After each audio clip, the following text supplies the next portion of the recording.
wabarakatuh. Selamat siang, salam sejahtera untuk kita semua, sahabat literasi dimanapun Anda berada. Jumpa lagi bersama saya Riko Arif Putra dalam program Siniar Festival Literasi Bulan Bahasa dan Sastra sesi 1 edisi Senin 17 Oktober 2023. Alhamdulillah sore ini sudah ada bersama saya Ibu Windy Garini, Ketua Komunitas Read Aloud Pangkal Pinang, salah satu komunitas yang banyak berkecimpung dalam bercerita nyaring yang kemudian melibatkan kelompok siswa pelajar mulai dari TK, PAUD, SD, dan pelajar-pelajar tertentu. Hari ini kita akan berbincang-bincang dengan Bu Windy terkait bagaimana kiprah komunitas ini dalam mengemban misi mengembangkan literasi terutama untuk kalangan generasi muda di Kota Pangkal Pinang. Selamat sore Bu Windy. Selamat sore Pak Iko. Baik Bu Windy, sebagaimana sudah saya sampaikan tadi di skapur siri di awal tadi bahwa bulan Februari ini kita memperingati salah satu hari nasional kita, bulan bahasa dan bulan sastra yang diperingati setiap bulan Oktober.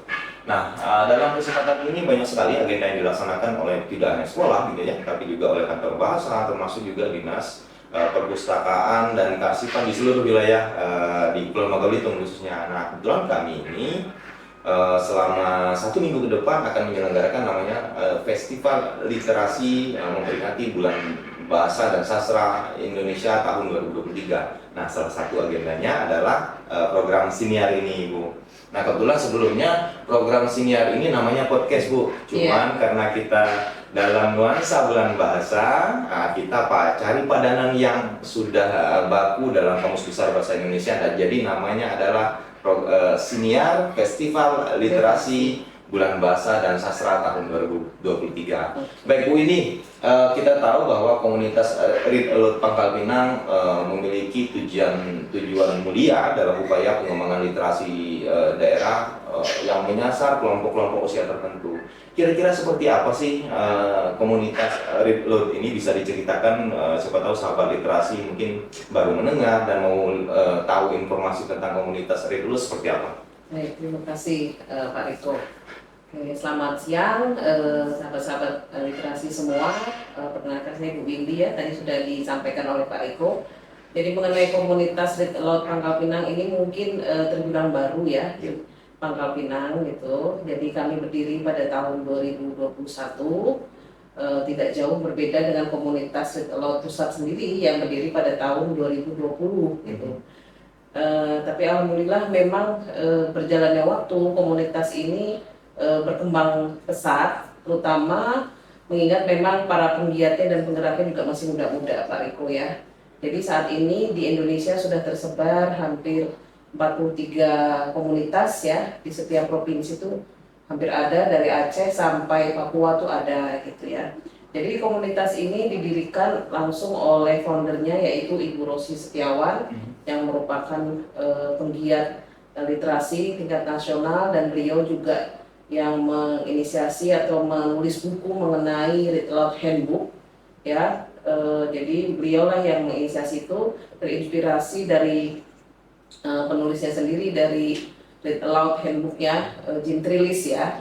Jadi memang Read Aloud ini salah satu metode membaca yang menyenangkan bagi anak-anak dan bisa diperkenalkan dari sejak dini. Jadi bukan hanya dari sejak balita, bahkan dari sejak di dalam kandungan pun sudah bisa ya metode ini diterapkan ya oleh seorang ibu atau ayahnya di rumah dalam rangka tadi mengenalkan atau membantu anak bagaimana tadi dia mengenalkan bahasa, dia mendengar bunyi-bunyian gitu ya, mengenalkan kosakata gitu, sehingga tadi harapannya tadi ketika nanti dia sudah waktunya dia masuk sekolah, dia sudah otomatis bisa membaca karena tadi juga tumbuh minat membacanya dari kebiasaan yang sering ditanamkan oleh orang tuanya gitu. Jadi sahabat literasi, kita tahu bahwa komunitas Read Aloud ini tujuannya adalah mewujudkan pola baca nyaring, Bu ya. Iya, membaca nyaring. Membaca nyaring yang kemudian kelompok sasarannya adalah anak-anak sejak dini, baik itu dia PAUD, TK, SD dan seterusnya. Tapi komunitas Red Alert menyarankan kepada orang tua khususnya yang ada di Pangkal Pinang dan Bangka Belitung umumnya agar mengenalkan anak dengan literasi sejak dini melalui suara, membaca dan sebagainya itu dilakukan secara terencana, Bu, Ya, intinya. ya. Baik, Bu, kita sudah bicara mengenai tujuan dari komunitas Red Alert ini, juga tadi ada mukadimah terkait latar belakang komunitas ini secara nasional dan sebagainya. Nah, Bu, kemudian kita tahu bahwa kiprah komunitas Red Alert Kota Pangkal Pinang juga cukup eksis, di mana termasuk dengan kami Dinas Perpustakaan kita rutin melaksanakan beberapa agenda. Kemudian juga dengan kantor bahasa Provinsi Kepulauan Bangka Belitung mungkin, Bu, ya, atau dengan Dinas Kearsipan dan Perpustakaan Provinsi. Nah, kira-kira program apa yang diketengahkan mungkin dari sisi definitifnya yang rutin dilaksanakan? Apakah cuma hanya bertutur cerita dengan melibatkan responden anak-anak, ataupun ada program lain, Bu? Insya Allah untuk tahun ini memang kita akan lebih gencar ya mengkampanyekan membacanya ini ya. Kalau sebelum-sebelumnya karena tadi kami masih beradaptasi ya, mengingat memang komunitas ini baru dan orang juga baru mendengar apa itu membaca nyaring ya. Padahal di buku panduan Gerakan Literasi Nasional tuh salah satu cara untuk mengenalkan literasi tadi membacakan nyaring gitu.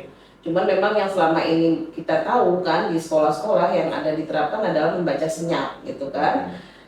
Jadi sekarang kita coba galakkan atau kita kampanyekan melalui beberapa kegiatan. Jika sebelumnya kami sudah berkolaborasi pastinya ya, alhamdulillah terima kasih kepada Dinas Kearsipan dan Perpustakaan Kota Pangkal Pinang yang terus juga membantu kami ya untuk bisa mengenalkan komunitas dan metode baca nyaring ini. Kemarin juga beberapa kali kita berkegiatan mengenalkan metode ini kepada anak-anak SD, TK gitu ya. Dan kami juga memang ada kegiatan namanya Goes to School. Jadi kami ya akan berkunjung ke sekolah-sekolah, mengajak anak-anak dan guru-gurunya untuk bisa mengetahui lebih banyak manfaat dari membacakan nyaring gitu ya. Terus selain itu kami memang ada program unggulan dari kegiatan Red Alert ini adalah TOT, Training of Trainer. Yang diperuntukkan untuk semua kalangan, bisa guru, bisa orang tua gitu ya, bisa anak-anak mahasiswa ya yang memang dia jurusan kependidikan gitu. Dan ini sudah kita lakukan kemarin, mengadakan training of trainer untuk membacakan nyaring. Harapannya tadi apa, nantinya mereka bisa menjadi kader ya yang akan juga atau menjadi penggiat untuk bisa menerapkan bacakan nyaring itu di minimal di keluarganya masing-masing gitu. Dan alhamdulillah memang kemarin waktu kita mengadakan itu, memang setiap kita mengadakan kegiatan itu kita membatasi peserta. Dan memang untuk saat ini kita baru mengadakan secara online, Pak Riko ya. Karena kita langsung narasumbernya Bu Rosi seperti itu. Jadi alhamdulillah kemarin yang mengikuti sangat beragam, ada guru, ada mahasiswa, ada orang tua gitu ya. Dan beberapa akhirnya menjadi penggiat kita terutama gitu. Terus juga kedepannya kita akan juga mengadakan namanya training of trainer tapi think aloud gitu. Think aloud-nya artinya berpikir, mengarahkan kita anak-anak itu nanti berpikir tingkat tinggi, TOEFL ya, pre-order thinking tadi. Jadi kita biasakan anak-anak nantinya bisa mereka berani bertanya dengan kita mengenalkan pertanyaan-pertanyaan pemantik ya terkait bahan bacaan. Jadi bagaimana lah kita memunculkan atau menumbuhkan anak-anak itu bisa berani ya mengungkapkan pendapat, bertanya seperti itu. Itu rupanya memang ada juga metodenya gitu secara khusus. Dan yang terakhir memang ini sedang diupayakan oleh Bu Rosi sendiri, nantinya Red Alert itu akan masuk dalam kurikulum pembelajaran. Seperti itu. Nah, itu memang program unggulan kami gitu ya. Terus yang berikutnya kami juga akan mengupayakan adanya review buku gitu ya. Kalau dulu namanya apa ya, kita ya review, cuman ya tadi kita membuat sinopsis ya. Tapi di sini nanti kita kolaborasi review buku itu bukan hanya buat sinopsis saja. Ya bukan, tapi tadi kita coba membahas buku ini dibedah dengan melibatkan ahli yang terkait. Contohnya kemarin kami sudah pernah mengadakan dengan Gramedia gitu. Jadi kami membahas tentang buku insecurity karena memang masa pasca pandemi ini, transisi ini banyak anak-anak yang merasa insecure kan. Jadi kami kolaborasikan dengan psikolog gitu ya. Kami bagian reviewnya dan bacakan nyaring tetap kami lakukan. Juga kami melibatkan kader dari BKKBN, Duta Genre. Jadi kebetulan Duta Genre itu anak kami yang menang tingkat provinsi dan mereka salah satu kampanyenya adalah mengenai kesehatan mental gitu. Jadi review-review seperti itu yang nanti akan kami lakukan secara masif ya ke sekolah-sekolah. Artinya nantinya harapannya tadi dengan kita review buku, harapannya nanti anak-anak juga tertarik gitu ya untuk membaca. Jadi memang bacakan nyaring ini bukan hanya dari tingkat dini gitu ya, tapi di tingkat lebih level lebih atas pun bisa. Seperti itu. Iya, remaja bisa.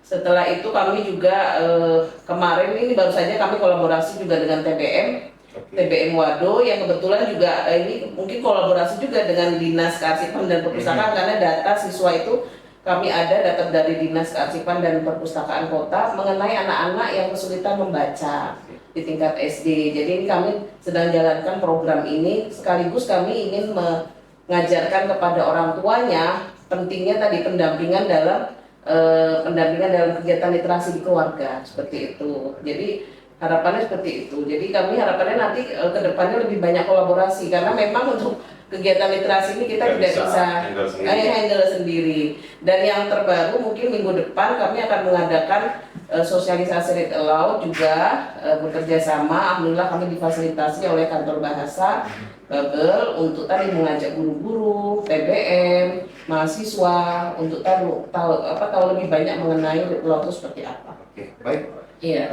Ternyata sahabat literasi banyak sekali program-program positif yang dilakukan oleh komunitas Read Aloud dan tentu upaya komunitas tidak hanya Read Aloud tapi juga komunitas yang lain dalam mendukung program pemerintah menjadi salah satu upaya penting ya dalam upaya mencapai tujuan yang kita inginkan bahwa literasi daerah terutama bagi seluruh jenjang umur itu harus dioptimalkan dari waktu ke waktu dalam upaya apa? Mewujudkan generasi emas 2045 karena emang tujuan kita adalah mewujudkan generasi-generasi yang ya dari sisi pengetahuan, dari sisi daya saing, dari sisi mental dan spiritualnya baik. Saya menarik tadi ketika Ibu Windy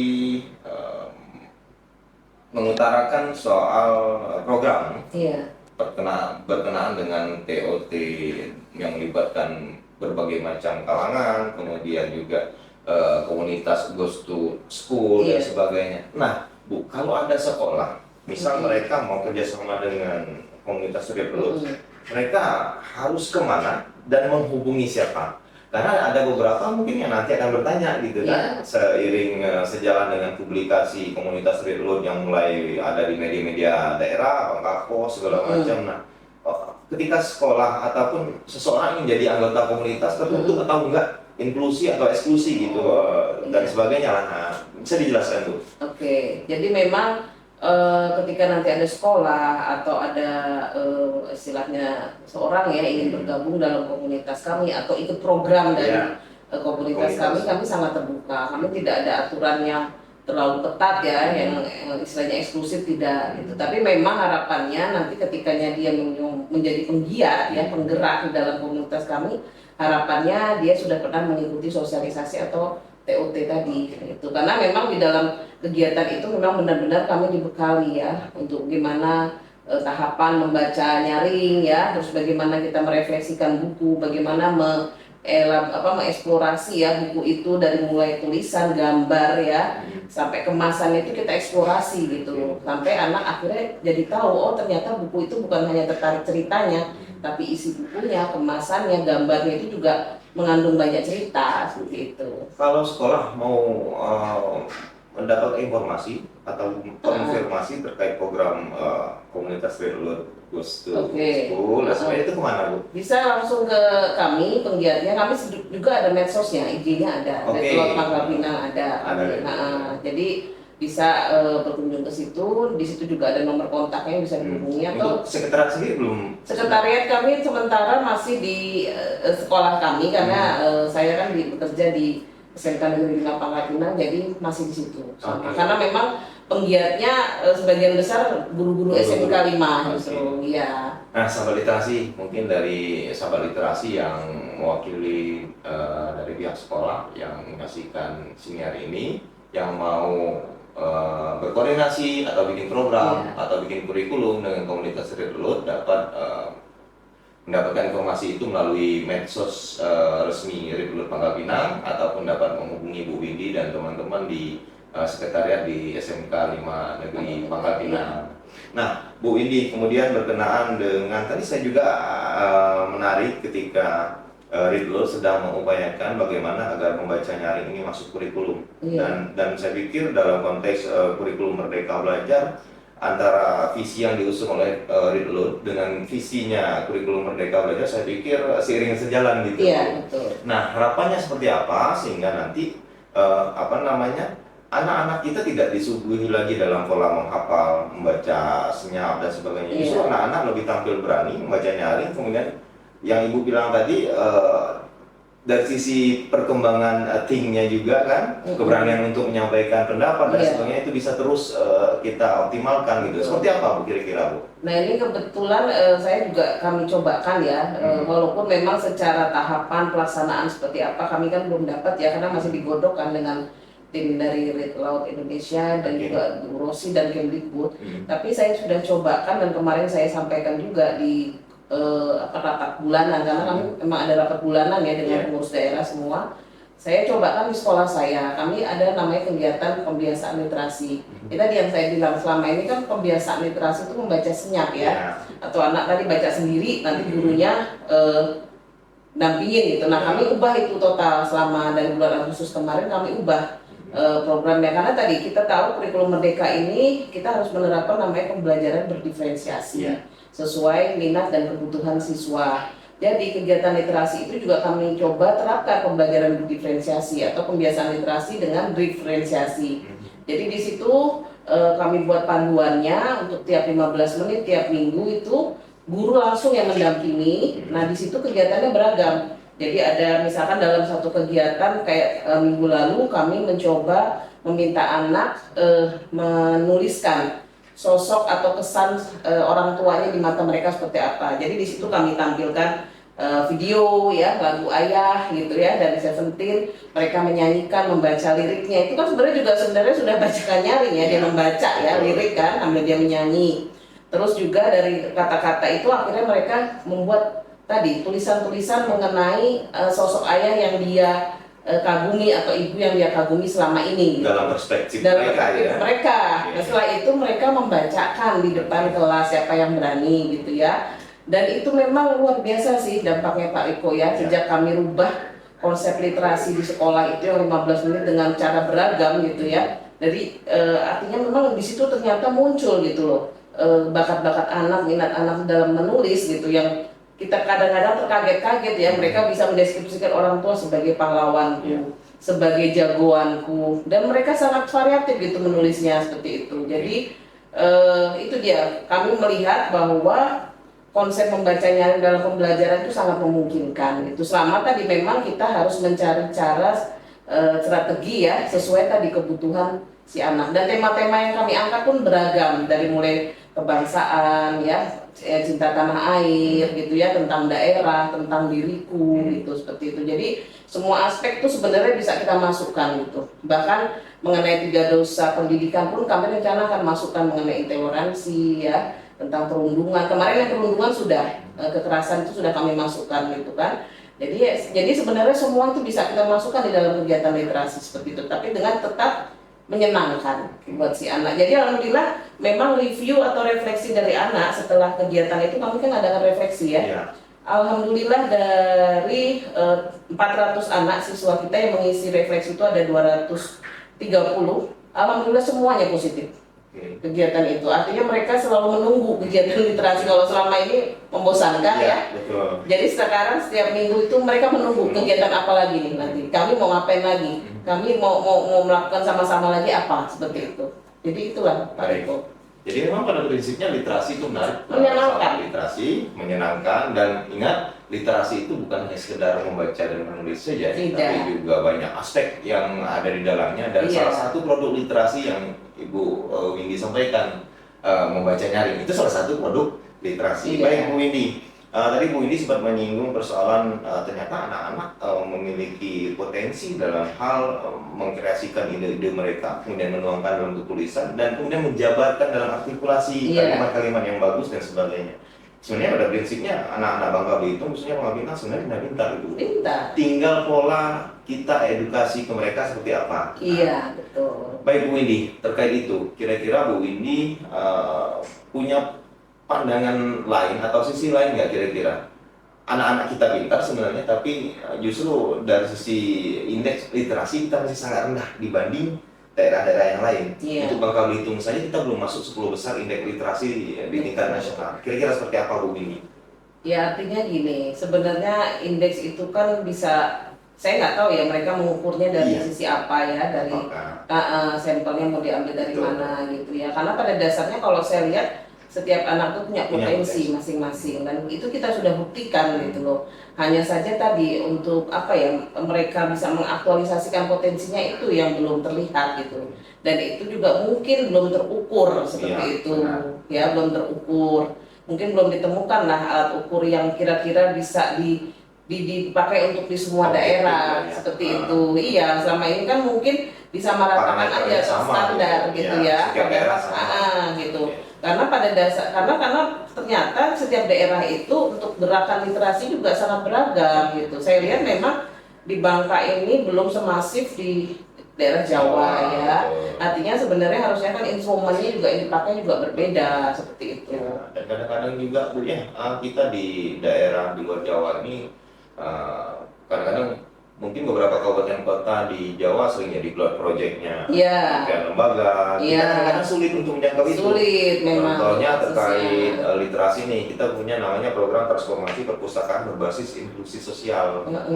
Kita nggak jadi pilot project dan kita punya diberikan target gitu, dan ya mau nggak mau kita berusaha lah secara maksimal agar apa program itu bisa terlaksana gitu ya.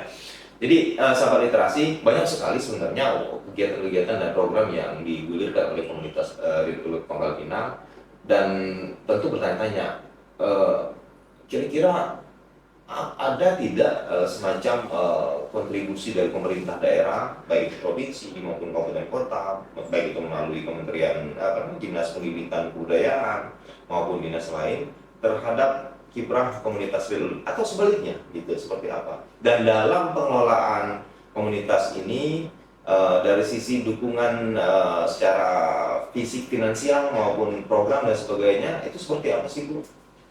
Ya karena mungkin ini ya, sejauh ini karena kami baru ya, komunitas ini berdiri, ya memang belum tersentuh secara terstruktur secara langsung. Tapi alhamdulillah saya lihat sih karena kami udah sedikit juga banyak berkolaborasi, coba mengenalkan diri ya di setiap temuan kegiatan-kegiatan literasi, baik dikenalkan oleh Dinas Kearsipan maupun Badan Bahasa. Alhamdulillah lah sudah banyak dilakukan pendampingan seperti itu. Tapi kalau untuk tingkat pusat sendiri, saya lihat Bu Rosinya sendiri sudah kemarin itu beberapa juga sudah mendapatkan penghargaan ya terkait sebagai penggerak literasi nasional gitu ya, dari kementerian langsung gitu. Artinya di sini harapan kami sih nantinya itu akan berdampak ya kepada komunitas-komunitas yang di daerah ya, yang di bawah komunitas Red Laut Indonesia yang dipimpin langsung oleh Bu Rosi seperti itu. Harapannya seperti itu. Karena memang kita di tahun 2020 kan masih baru ya, 2023, tapi memang komunitas ini berkembang sangat pesat. Akselerasinya karena memang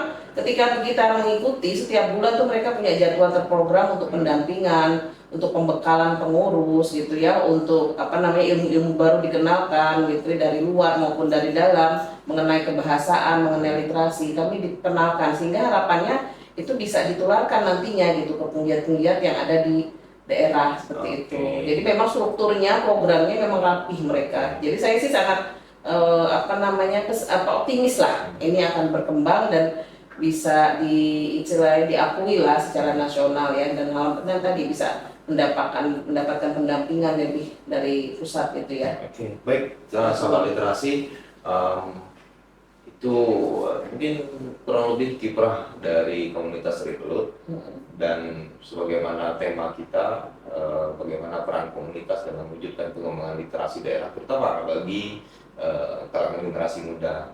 Mungkin terakhir Bu, pesan Bu Windy kepada generasi muda kita terutama dalam konteks pengembangan literasi daerah kira-kira seperti apa, dan mungkin harapan dari komunitas Revolut sendiri ke depan seperti apa pengembangan literasi di daerah? Ya, yang pertama kalau untuk saya pertama ingin kepada orang tua ya terutama, karena tadi muncul bibit-bibit atau generasi yang minat literasi itu kan berasal dari keluarga ya, karena di dalam pendidikan yang diinisiasi oleh KHD ya Ki Dewantara itu kan sentra pendidikan itu ada dari masyarakat, keluarga, dan sekolah seperti ya. Tapi memang yang awal itu adalah dari keluarga. Jadi harapannya untuk para orang tua, ayah bunda, jadi mulai dari sekarang sejak dini memang harus dibiasakan ya pengenalan literasi gitu. Tidak usah lama-lama, cukup 10 sampai 15 menit rutin ya, insya Allah itu akan menjadi bekal si anak ya untuk dia suka dengan membaca seperti itu. Sedangkan kalau untuk yang generasi mudanya ya tadi sekarang sudah banyak sumber ya bisa kita dapatkan, akses informasi semakin mudah sehingga literasi itu tidak harus membaca buku gitu ya, dengan membaca buku digital gitu ya, atau kita memanfaatkan ya konten-konten yang positif, edukasi itu juga bagian dari kegiatan literasi gitu. Jadi ya harapannya tadi generasi muda lebih terbuka lah dengan itu gitu, tidak membatasi diri tapi justru juga tetap bisa memfilter mana ya yang bisa kira-kira konten-konten itu yang bisa berdampak baik ya bagi pengetahuan, bagi pengembangan karakter gitu kan. Untuk masyarakat juga ya kami berharap ya tadi kita bisa saling berkolaborasi ya untuk menumbuhkan minat literasi ini gitu. Jadi di semua aspek, semua program, semua lini itu sebenarnya bisa saling bersinergi gitu ya. Makanya kami coba mau juga terus menjajaki gitu kolaborasi ini, nggak hanya dengan sesama komunitas literasi tapi dengan seluruh stakeholder gitu ya, dari Posyandu, Puskesmas, karena di daerah itu seperti itu. Nah, Posyandu, Panti Jompo itu semuanya bisa kita ajak semuanya. Harapannya tadi biar lebih mudah jalannya seperti itu. Baik, sahabat literasi, kurang lebih hampir 30 menit kita berdiskusi dengan Bu Windy Garini.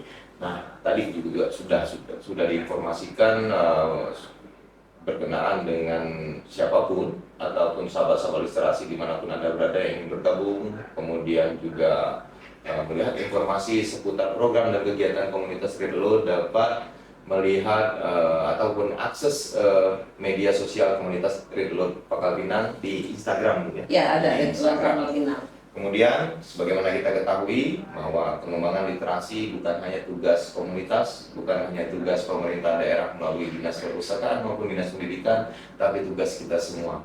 Kepekaan orang tua, kepekaan generasi muda untuk senantiasa mendekatkan, menghabitkan diri dengan literasi, aktivitas-aktivitas literasi itu menjadi kunci keberhasilan pengembangan generasi muda kita ke depan. Kami berharap siniar ini bermanfaat untuk sahabat literasi dimanapun Anda berada, dan saya bersama Bu Windy mengucapkan terima kasih. Selamat sore, Assalamualaikum warahmatullahi wabarakatuh. Waalaikumsalam warahmatullahi wabarakatuh. Terima kasih. Ya,